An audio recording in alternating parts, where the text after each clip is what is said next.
I am so proud of you. You all have conquered this chapter of your life, and that is tremendous. So make sure you take the time to really celebrate all that you've been through and accomplished, because tomorrow, a new chapter begins, a new season. We all live our lives in seasons, right? The seasons of sowing and reaping, seasons of lack, and seasons of abundance. One thing I want you to remember is that no matter what season you're in, it doesn't change your purpose and your value. I want to tell you a story. In 2015, I left the Motown tour where I had been a swing covering 6 tracks and returned to the city to do an off-Broadway production as a leading lady, finally taking center stage. I had a new management team. I had been working my butt off on tour, and in the years prior, had grown tremendously and was ready to take over the world. But for whatever reason, it was not the season of reaping that I thought it was going to be. As I watched my peers excel, I couldn't even get in the room. I took new headshots, I put up solo concerts, I took classes, I went to open calls, but nobody was biting, and I couldn't understand why. Sidebar, one of my favorite phrases is trust what God blocks. Because a lot of times, there are gigs that are not for you, they're for someone else. And had you had it, you wouldn't be available for the thing that God really has for you. But that's a separate conversation.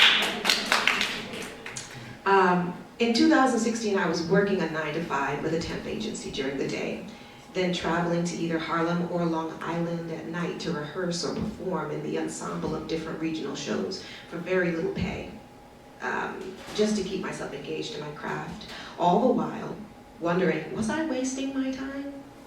I started to lose sight of who I was and how good I was, and question if I even had a place in the industry anymore. And man, those thoughts took very deep root.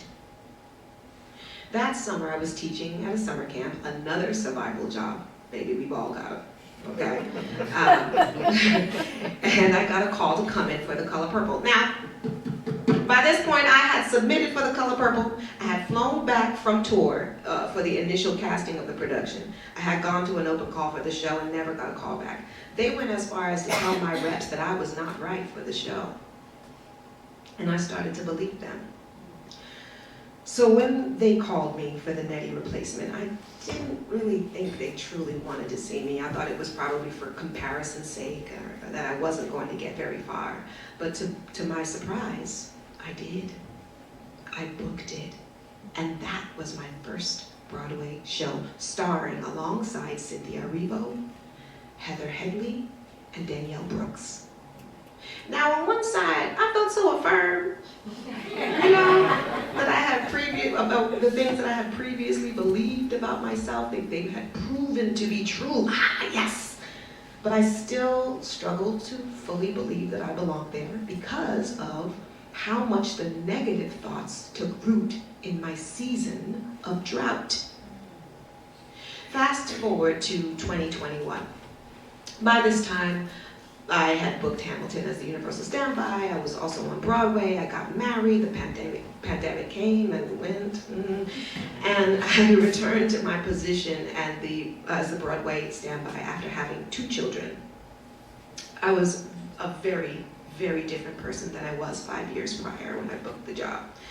And after the world-altering experience of the pandemic and returning to an industry that had been flipped on its head, now with a different body and a different voice and a different set of values and experiences, so much had changed about me and my ecosystem that I, once again, wasn't sure how I fit into the industry.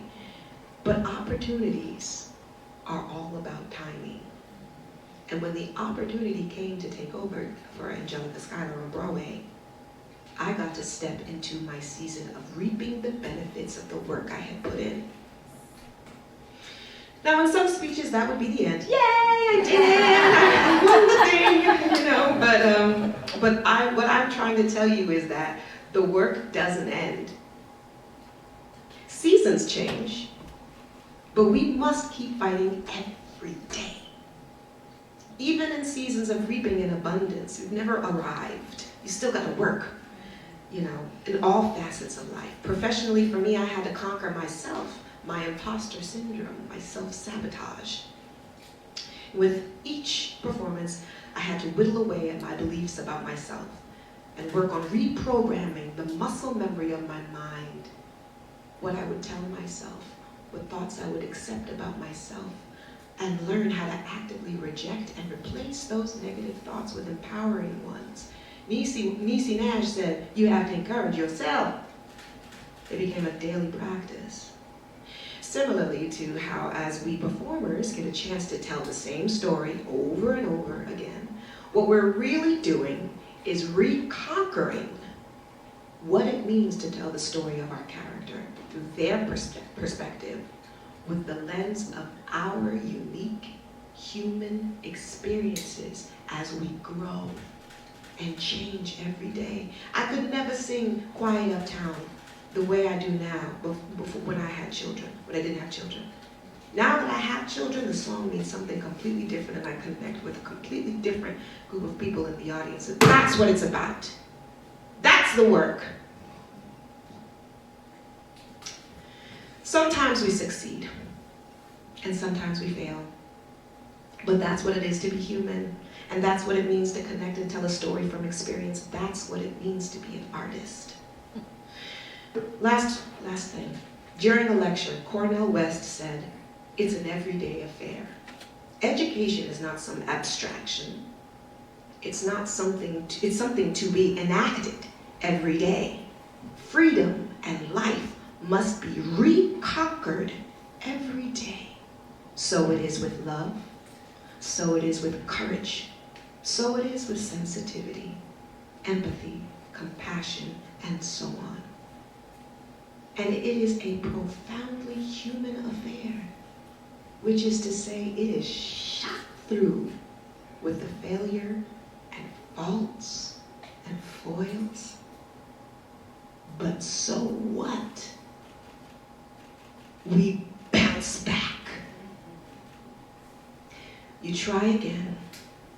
You fail again.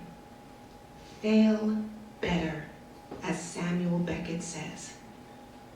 Go conquer your next chapter.